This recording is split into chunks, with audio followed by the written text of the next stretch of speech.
Assalamualaikum warahmatullahi wabarakatuh. Bismillah, alhamdulillah, assalatu wassalamu ala rasulillah Sayyidina wa maulana Muhammad ibn Abdillah la nabiyya ba'dah wa ala alihi wa man tabi'ah minad dunya ilal qiyamah la haula wa la quwata illa billah ma ba'du. Lillahi ta'ala al-fatihah. A'udzu billahi minasyaitonir rajim. Bismillahirrahmanirrahim. Alhamdulillahi rabbil alamin arrahmanir rahim maliki yaumiddin. Iyyaka na'budu wa iyyaka nasta'in. Ihdinas siratal mustaqim. Siratal ladzina an'amta 'alaihim ghairil maghdubi 'alaihim waladdallin. Amin. Hadirin ma'asyiral muslimin hafizakumullah. Malam ini akan kami bacakan penjelasan tentang cara mengobati rasa jenuh. Pada pengajian yang lalu telah kami sampaikan bahwa penciptaan ruh itu lebih dulu daripada penciptaan jasad. Sebelum roh itu ditiupkan ke dalam tubuh manusia, roh-roh manusia itu bersama Allah, dekat dengan Allah dan selalu memandang Allah.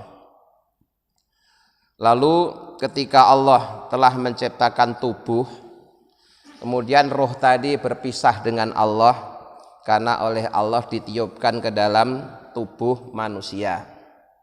Maka sejak itu roh tadi melakukan pengembaraan di dunia ini. Kalau sebelum masuk ke dalam tubuh yang dia kenal hanya Allah, maka begitu telah masuk ke dalam tubuh manusia, roh ini mengenal banyak hal. Di antaranya juga mengenal roh-roh yang telah dimasukkan ke dalam tubuh masing-masing. Yang sebelumnya itu dia tidak bisa mengenalnya karena memang belum ada bedanya. Kemudian lama-kelamaan roh ini menjadi lupa dengan Allah karena sibuk menyaksikan aneka macam ciptaan Allah. Maka roh yang seperti ini harus diingatkan agar dia kembali mengingat Allah dan kembali dekat dengan Allah. Maka dalam Al-Quran Allah berfirman, wa dzakir fa inna dzikra tanfa'ul mu'minin. Berilah peringatan karena sesungguhnya peringatan itu memberi manfaat buat orang-orang yang beriman. Di mereka yang sudah beriman pun tetap harus diberikan peringatan karena bisa jadi dia lupa atau terpesona dengan aneka macam ciptaan Allah sehingga dia menjadi lalai dengan Allahnya.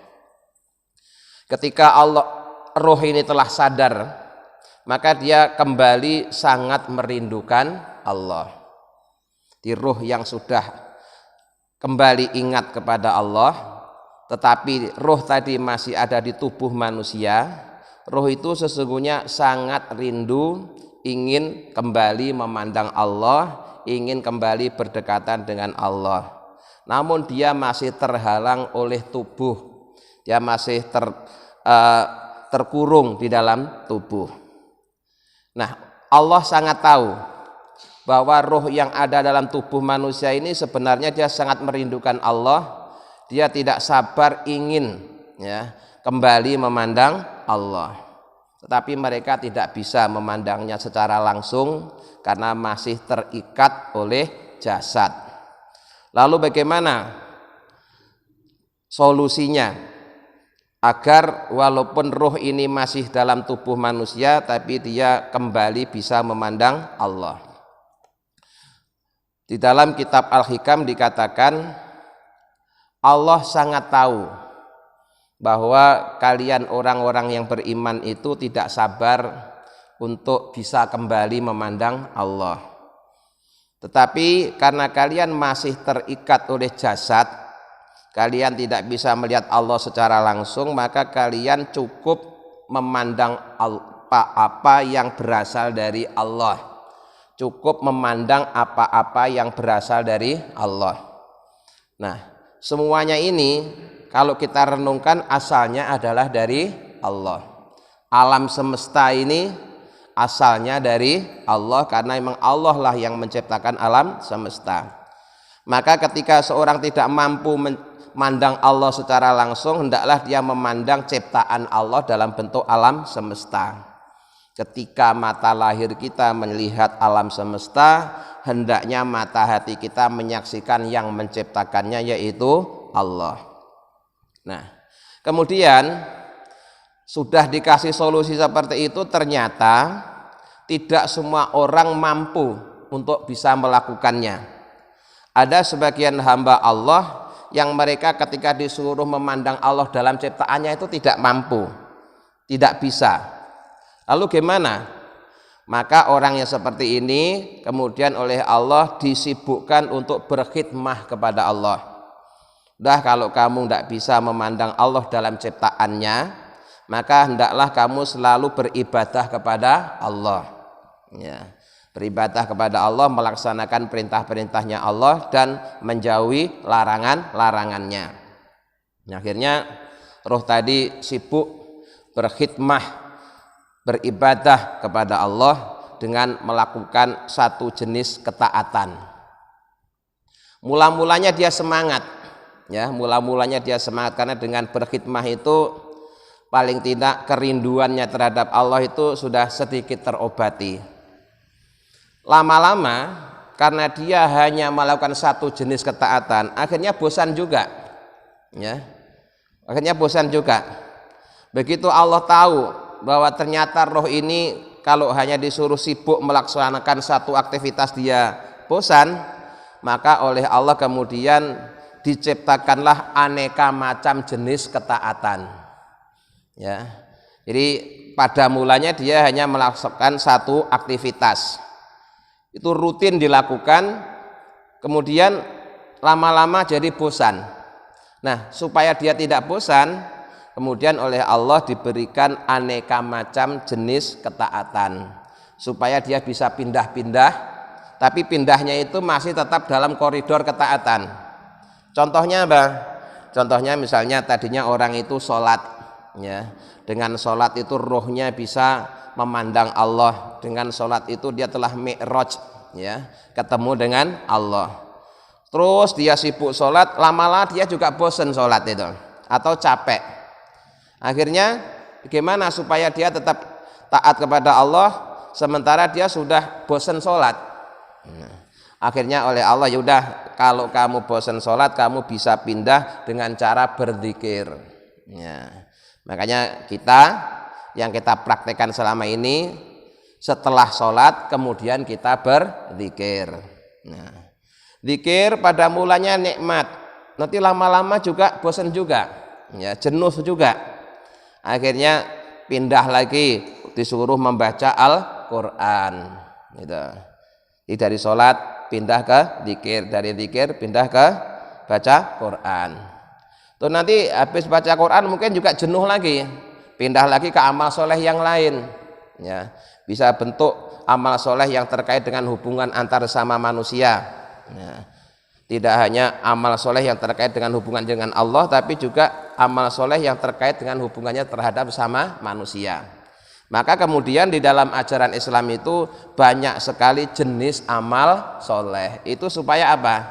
Supaya orang itu gonta-ganti aktivitas, gonta-ganti kegiatan, tapi semuanya tetap dalam koridor ketaatan kepada Allah. Ya. Karena kalau hanya satu jenis kegiatan, orang itu akan bosan. Ya. Jadi salah satu karakter manusia itu kalau dia disuruh mengulang-ulang satu perbuatan secara terus-menerus, dia akan bosan. Maka supaya tidak bosan, dia disuruh gonta-ganti kegiatan. Ya. Pertama dia sholat sunnah, habis sholat sunnah terus zikir, habis zikir baca Quran, habis baca Quran bisa jadi baca sholawat. Habis baca sholawat nanti apa kegiatan lagi yang lain, begitu seterusnya, ya. Sehingga dalam waktu 24 jam ini dia bergonta-ganti kegiatan, bergonta-ganti aktivitas, tapi semuanya nilainya ibadah. Bentuk ibadahnya bisa jadi beda-beda, tapi semuanya tetap bernilaikan ibadah. Bahkan terakhir, ya, ketika orang itu sudah tidak melakukan apa-apa, maka hendaklah ketika dia tidak melakukan apa-apa itu niatnya dalam rangka meninggalkan yang dilarang oleh Allah. Jadi orang nganggur, diem, nggak ngapa-ngapain, itu kalau tahu ilmunya bisa juga bernilaikan ibadah. Kenapa? Nganggurnya, diamnya dalam rangka meninggalkan yang dilarang oleh Allah. Nah, daripada dia judi, daripada dia mabuk-mabukan, kan lebih baik dia diam. Diamnya untuk menghindari judi, diamnya untuk menghindari mabuk-mabukan, diamnya untuk meninggalkan semua yang dilarang oleh Allah. Maka walaupun diam, dia dicatat sebagai orang yang ibadah. Termasuk tidur, ya. Tidur itu ibadah juga kalau niatnya benar. Niatnya gimana? Ya bisa diniati dengan tidur kita meninggalkan maksiat. Cara efektif meninggalkan maksiat itu salah satunya melalui tidur. Karena dengan tidur orang tidak akan berbuat maksiat. Atau tidurnya kalau misalkan di malam hari diniati dalam rangka menunggu datangnya sholat subuh. Maka walaupun kelihatannya tidur, statusnya dia sedang menunggu sholat subuh. Tinggal menata niat, Pak. Ya, kuncinya itu tinggal menata niat. Niat itu sangat penting karena walaupun aktivitasnya sama, tapi kalau niatnya beda, ya, itu nanti nilainya di hadapan Allah juga beda. Nah, dengan gonta-ganti kegiatan, dengan gonta-ganti ketaatan, maka seorang akan selalu semangat. Ya.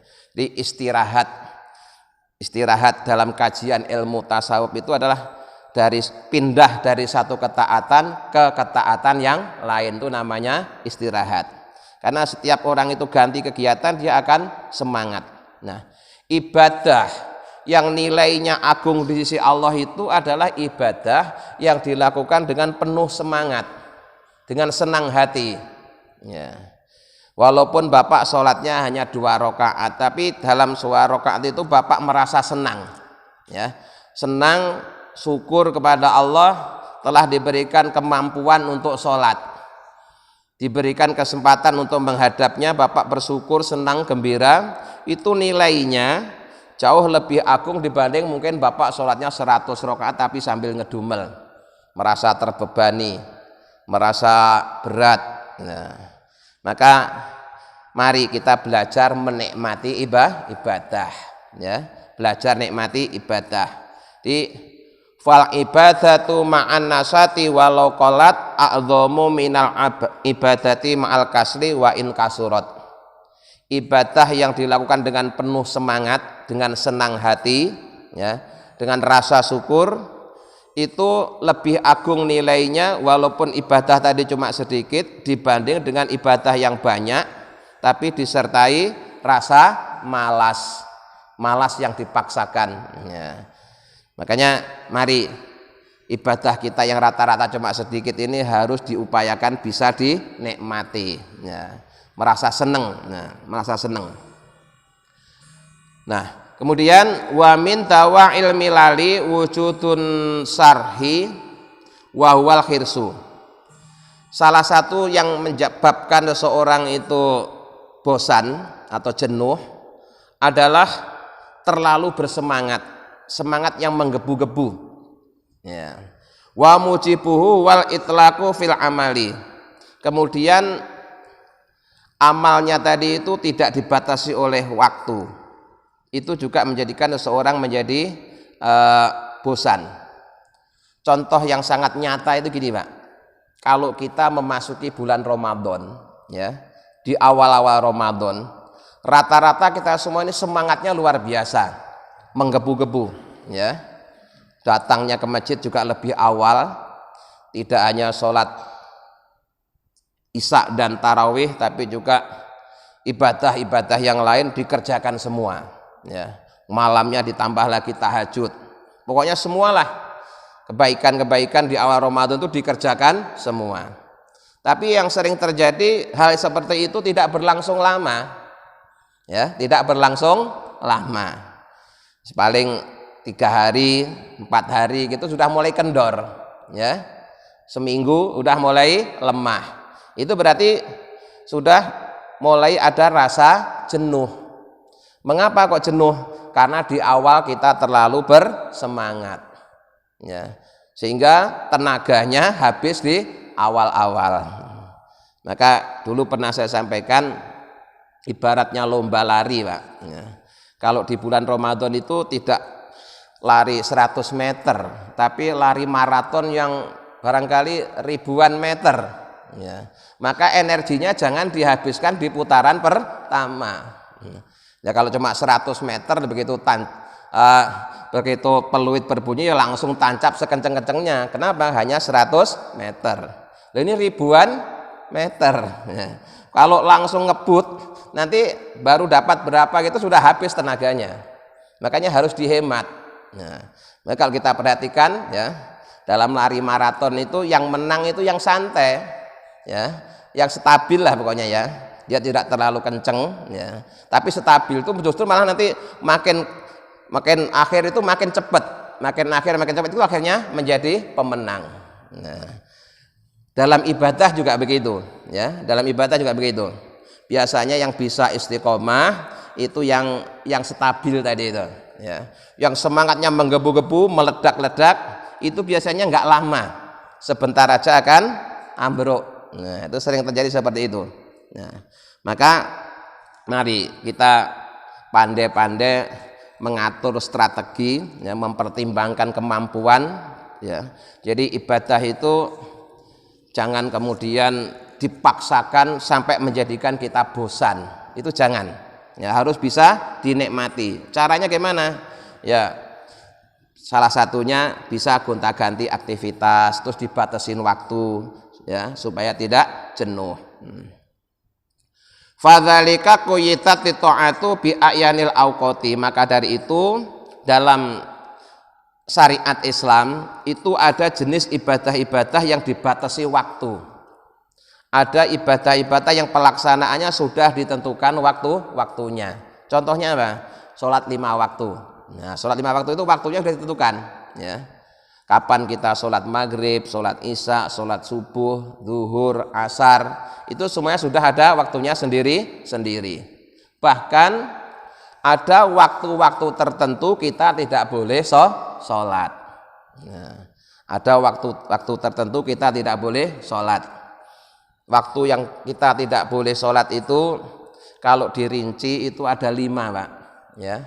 Pertama, habis sholat subuh sampai matahari terbit naik seukuran sepenggalah atau 1 tombak.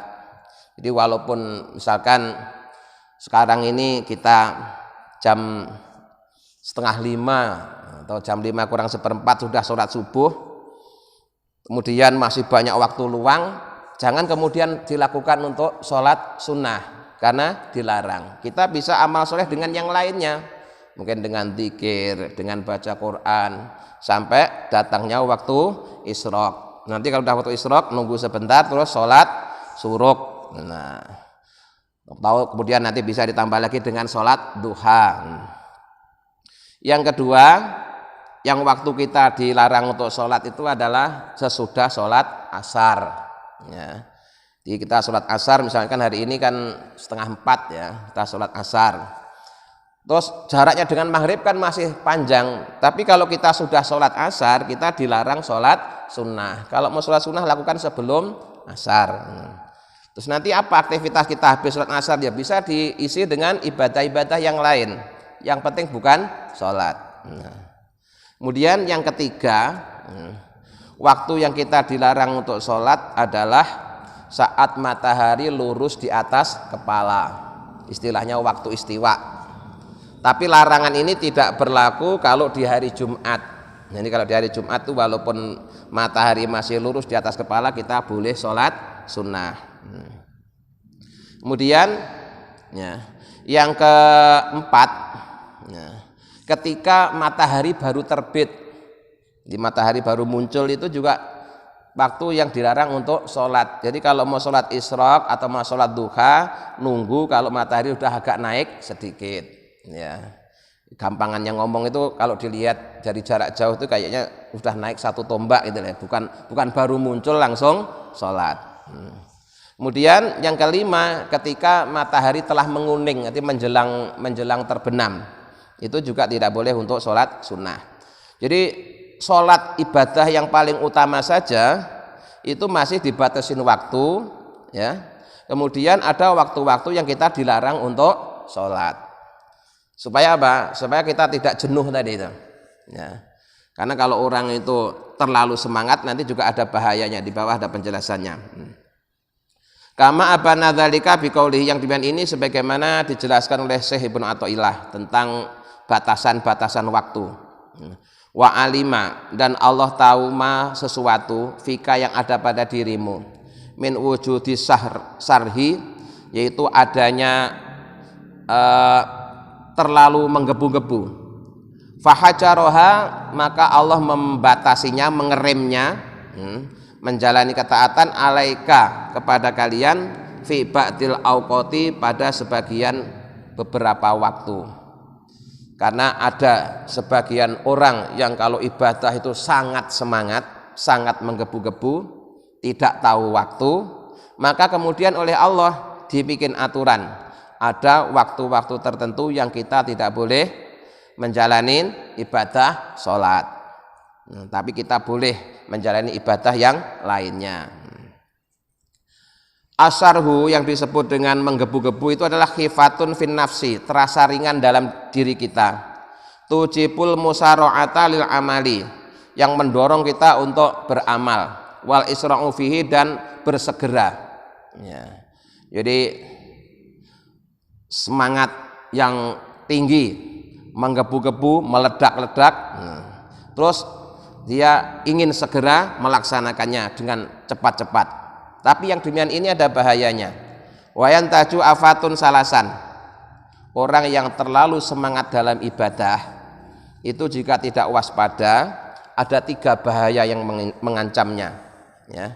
Yang pertama adalah atarku inta dawam, yaitu tadi, nanti kalau sudah bosan dia akan meninggalkan semuanya, ya. Misalnya gini, ya. Dalam sehari semalam, selain sholat 5 waktu, itu kan banyak sekali sholat-sholat sunnah, mulai dari rawatib, ya. Nanti kalau malam hari ada tahajud, ada witir, hajat, tobat, dan sebagainya. Di pagi hari ada suruk, ada duha, dan seterusnya. Itu supaya kita bisa mengamalkannya bagaimana? Lakukan secara setahap demi setahap, khusus yang sunnah ya. Kalau yang wajib memang nggak bisa ditawar, udah nggak bisa ditambah, nggak bisa dikurangi. Tapi untuk amalan-amalan sunnah ini Pak, supaya terasa ringan, itu lakukan setahap demi setahap. Pertama dirutinkan dulu rawatibnya, setelah rawatib rutin, terus ditambah apa duhanya, apa tahajudnya, begitu. Dijalani dulu beberapa hari, kan kalau terasa ringan, terus ditambah lagi, begitu caranya. Kalau seorang pas lagi semangat semuanya dikerjakan, nanti begitu capek langsung semuanya ditinggalkan. Yang sering terjadi kan seperti itu. Pas lagi semangat, rawatibnya dikerjain semua, malamnya tahajud, siang duha, habis itu terus ada masalah apa langsung kapok, ya. Langsung ditinggalkan semuanya, sampai yang fardu-fardu pun sampai ditinggalkan. Oleh itu berarti dampak buruk dari terlalu semangat. Yang kedua, al-malalu, yaitu bosan, ya. Artinya wahwa atasakulu ilam yakun tarkon. Jadi terasa berat, ya. Bosan dan terasa berat karena tadi itu nggak setahap demi setahap, ya. Pas lagi semangat semuanya dikerjakan, akhirnya nanti pas hilang semangatnya langsung hilang semua, langsung ditinggalkan semuanya. Makanya yang aman itu setahap demi setahap. Kemudian yang ketiga, al-ihlalu bil huquqi liwujudil ajalati. Kalau orang itu terlalu bersemangat, pasti ibadahnya itu menjadi tidak sempurna karena terlalu terburu-buru, kurang pertimbangan dan kurang perhitungan. Itu bahayanya terlalu semangat, ya. Jadi semangat itu harus di-manage, ya. Kapan kita harus semangat, kapan juga harus agak direm. Nah, karena dalam beribadah kepada Allah itu yang utama kan yang istiqomah. Biasanya kalau terlalu menggebu-gebu itu akhirnya dampaknya tidak bisa istiqomah. Sedikit tapi terus, itu lebih baik daripada tiba-tiba banyak terus habis itu sudah ditinggalkan. Ya kayak baca Quran lah ya. Di awal Ramadan itu kan semuanya semangat baca Quran, tadarus.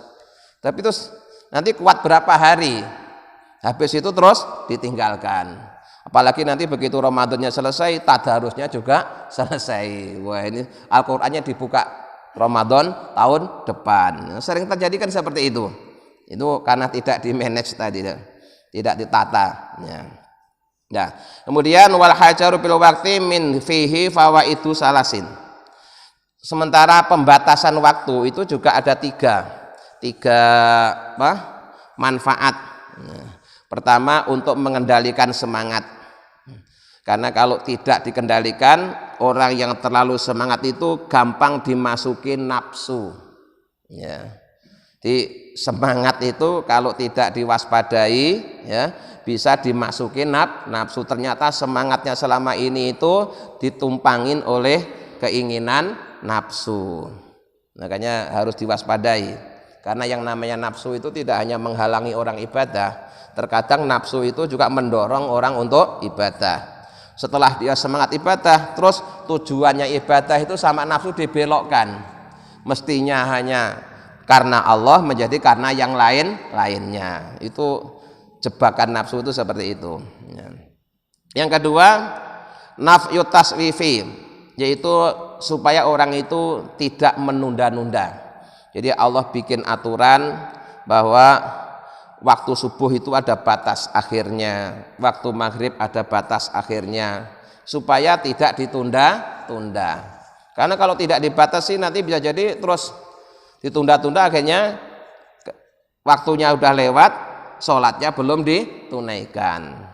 Maka ada aturannya, sholat ditentukan waktunya supaya tidak ditunda-tunda. Karena kalau ditunda-tunda nanti akan kehilangan waktu. Kemudian yang ketiga, atamkinu minal amali wa tamakunu fihi itlau lal waktu la ahmal amalu. Jadi supaya orang itu bisa mengatur sehingga dia bisa melaksanakannya. Jadi misalnya Bapak siang hari sedang asik bekerja, terus oleh Allah tentukan bahwa nanti jam 12 siang itu masuk waktu sholat duhur. Akhirnya Bapak udah bisa memprogram, berarti saya bekerja sebelum jam 12 harus sudah istirahat, supaya nanti pas dakta waktu sholat duhur kita bisa sholat. Atau misalkan pas hari Jumat, hari Jumat misalnya, kita tahu di hari Jumat kita diwajibkan sholat Jumat. Misalkan dari pagi kita bekerja, dengan ditentukan bahwa sholat Jumat itu dilakukan di waktu sholat duhur, akhirnya kita bisa merancang bahwa pagi ini saya kerja hanya sampai jam 11 misalnya. Setelah itu saya bisa mengatur, mempersiapkan diri untuk sholat Jumat. Itu gunanya Allah menetapkan waktu-waktu ibadah, supaya tidak ditunda, supaya bisa direncanakan, bisa dilaksanakan, dan juga supaya tidak ditumpangi oleh keinginan nafsu tadi. Kemudian summa bayana wajahat tahjiri wal itqanu wal iqamatu. Kemudian Allah menetapkan pelaksanaan waktu ibadah itu supaya orang ketika melaksanakan ibadah itu benar-benar serius, sungguh-sungguh, tidak asal-asalan. Liyakuna hammuka iqamata sholati la wujuda sholati.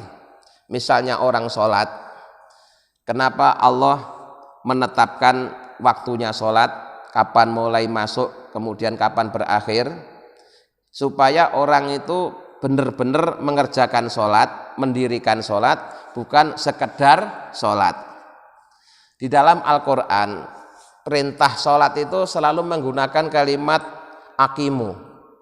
Akimu itu kalau dalam bahasa Arabnya itu maknanya kan dirikanlah, bukan sekedar kerjakanlah, Pak. Bukan sekedar lakukanlah, tapi dirikanlah. Sehingga makna aqimu itu adalah seorang yang ketika menunaikan ibadah sholat lengkap dengan syarat rukunnya, ya, lengkap dengan syarat rukunnya. Kemudian dilakukan tidak hanya berorientasi pada sah, tapi juga berorientasi agar sholatnya itu bisa diterima, sehingga dia benar-benar melaksanakan sholat itu dengan sungguh-sungguh, tidak sekedar asal sholat. Asiru fitahjiri sholati fi ba'dil awqati litastakun nafsu ilaiha. Rahasia mengapa Allah telah menetapkan waktunya sholat itu supaya jiwa manusia itu rindu, ya, merindukan, menunggu-nunggu datangnya waktu sholat. Watartahu biha, dan dia sangat bergembira ketika waktu sholat itu datang, ya. Jadi Rasulullah itu kalau lagi gelisah, ya, lagi menghadapi berbagai macam persoalan, itu yang ditunggu-tunggu adalah waktu sholat.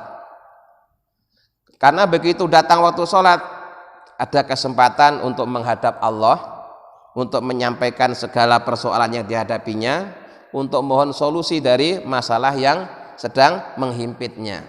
Sehingga datangnya waktu sholat itu benar-benar ditunggu, ya, benar-benar diharapkan, rindu untuk segera bisa menunaikan sholat. Fayasulu fihal khusu'u wal khuduru wa qurratul ain, sehingga ketika sholat itu benar-benar hatinya bisa khusyuk, merasa hadir di hadapan Allah, karena memang sholatnya itu benar-benar disiapkan, ya, tidak tiba-tiba, jadi disiapkan. Bikhilafi ma idza makanat daimatan fiha. Berbeda seandainya waktu sholat itu tidak ditentukan, kapan-kapan bisa saja, atau sepanjang waktu. Itu malah akhirnya jiwa manusia itu tidak merindukan saat-saat datangnya waktu sholat, tidak merindukan sholat. Barubama tamilu, bahkan dia menjadi bosan. Kalau udah bosan terus dipaksa sholat, akhirnya dia akan melakukannya dengan tanpa sempurna. Yang penting sholat, cuma begitu aja. Jadi bisa jadi yang sholat itu hanya raganya, tapi jiwanya melayang kemana-mana.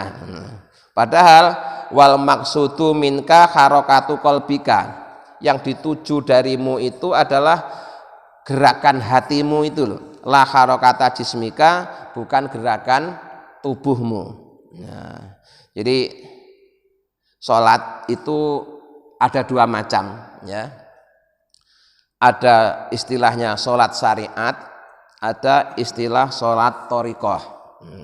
Sholat syariat itu adalah ya sholat 5 waktu yang biasa kita kerjakan itu, dimulai dari takbiratul ihram, bacaan-bacaan, ruku', sujud, i'tidal, dan seterusnya sampai diakhiri salam.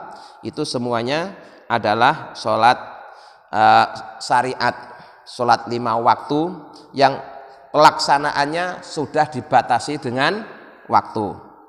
Kemudian yang kedua, itu istilahnya sholat thoriqah atau sholatul wusta, sholat tengah. Nah, wusta itu maknanya tengah. Nah, yang dimaksud dengan sholat wusta ini diantara ulama itu memang ada dua pendapat, ya. Yang satu menganggap sholat wusta itu ya pokoknya salah satu dari sholat 5 waktu itu tengahnya adalah sholat wusta. Tinggal kamu ngitungnya dari mana. Kalau ngitungnya dari subuh berarti tengahnya adalah asar, gitu. Kalau ngitungnya dari zuhur tengahnya isya, gitu. Nah itu, maka menurut pendapat pertama ini sholat wusta itu termasuk sholat yang dirahasiakan. Tetapi menurut para ulama sufi, yang dimaksud sholat wusta itu adalah sholatnya hati, ya. Karena hati manusia itu letaknya ada di tengah tubuh manusia, ya. Hati kita ini loh Pak, itu dilihat dari mana aja posisinya itu ada di tengah. Maka yang dimaksud dengan sholat wusta itu adalah sholatnya hati. Nah, kalau sholatnya hati itu tidak ada rukuk sujudnya, ya dia cukup khusyuk, merasa hadir di hadapan Allah, dan itu terjadi sepanjang waktu. Nah, kita supaya sholatnya itu sempurna, maka sholat yang kita lakukan itu harus gabungan keduanya, ya. Artinya ya jasadnya ya ruku' ya sujud yang ngadep kiblat, tapi hatinya juga hadir di hadapan Allah, khusyuk menghadap Allah. Itu gabungan antara sholat syariat dengan sholat thariqah. Jadi yang sholat itu tidak hanya jasadnya, tapi rohnya, hatinya, semuanya ikut sholat. Nah yang kita alami selama ini, itu yang sering terjadi itu yang sholat itu hanya jasadnya, ya. Jasadnya centak-centuk sholat jamaah di masjid, tapi pikirannya melayang kemana-mana. Itu kalau direkam sama malaikat kan lucu sekali, ya. Lucu sekali ini. Ini orangnya jamaah di masjid tapi kok pikirannya di pasar, di sawah, di kebun, ya, di tempat kerjaan, nah, dan macam-macam lah. Itu berarti ruh kita belum ikut sholat. Nah, maka mulai sekarang belajar, ya. Belajar yang sholat tidak hanya jasadnya tapi ruhnya ikut sholat. Itu yang dimaksud dengan liyakuna hammuka iqamata sholati la wujuda sholati. Jadi yang diharapkan dari kalian, cita-cita terbesar kalian adalah menegakkan sholat, bukan sekedar menjalankan sholat. Yang dituju dari kalian adalah geraknya hati, bukan geraknya tubuh. Yang demikian ini berdasarkan sabda Rasulullah, innallaha la yanzuru ila suwarikum wala ila a'malikum walakin yanzuru ila qulubikum. Sesungguhnya Allah tidak memandang bentuk tubuhmu, tidak memandang amal lahiriahmu, tapi yang Allah pandang adalah hatimu, ya. Tapi sekali lagi, jangan kemudian setelah mendengar hadis ini kita malah jadi aliran kebatinan. Itu salah juga, ya. Banyak orang terpeleset memahami agama ketika ketemu hadis ini. Tuh lihat, dalam hadis itu, ya, Allah tidak memandang bentuk lahirmu, tidak memandang amalmu, tapi yang dipandang itu adalah hatimu. Dengan demikian kamu kalau sholat tidak perlu centak-centuk, tidak perlu sujud ruku, yang penting hatimu ingat. Akhirnya dia tidak mau sholat, yang penting eling. Wah, ini sudah kepleset yang itu, ya. Kan ada yang seperti itu, ya. Ya. Dan biasanya kalau itu diajarkan itu orang seneng. Kenapa? Sholat tidak usah repot-repot, ya. Cukup eling. Ini kan bahaya ini. Padahal kalau dia lapar, dia kan tidak cukup hanya ingat makan, dia untuk menghilangkan laparnya harus makan. Giliran sholat, dia cukup eling katanya gitu. Artinya begini, dari ayat ini kita harus melengkapi, ya, melengkapi aktivitas ibadah kita selain jasadnya, ruku, sujud sebagaimana yang diajarkan oleh Rasulullah, hati kita, roh kita juga ikut ruku, ikut sujud. Maksudnya begitu. Jadi sempurna. Yang menyembah Allah itu lahir batinnya, tidak hanya lahiriahnya saja. Jadi sekali lagi mari kita bersama-sama untuk meningkatkan kualitas ibadah kita kepada Allah, bahwa ketika kita sholat itu yang menghadap Allah bukannya jasad kita, tapi ruh kita ikut menghadap Allah Subhanahu wa ta'ala. Karena sesungguhnya ruh kita ini sudah sangat rindu untuk kembali selalu memandang Allah Subhanahu wa ta'ala dan kembali berdekatan dengan Allah Subhanahu wa ta'ala. Mudah-mudahan dengan bimbingannya kita bisa mengamalkannya. Amin ya rabbal alamin. Allahumma sholli ala sayyidina Muhammad wa sallam Muhammad alhamdulillahi rabbil alamin. Allahumma inna nas'aluka imanan da'ima yaqinan shadiqan wa qalban khashi'an lisanan dzakiran wa rizqan halalan wa ilman nafi'an sholihan. Rabbana atina fid dunya hasanah wa fil akhirati hasanah wa qina adzabannar. Subhana rabbika rabbil izzati amma yasifun wa salamun alal mursalin walhamdulillahi rabbil alamin. Assalamualaikum warahmatullahi wabarakatuh.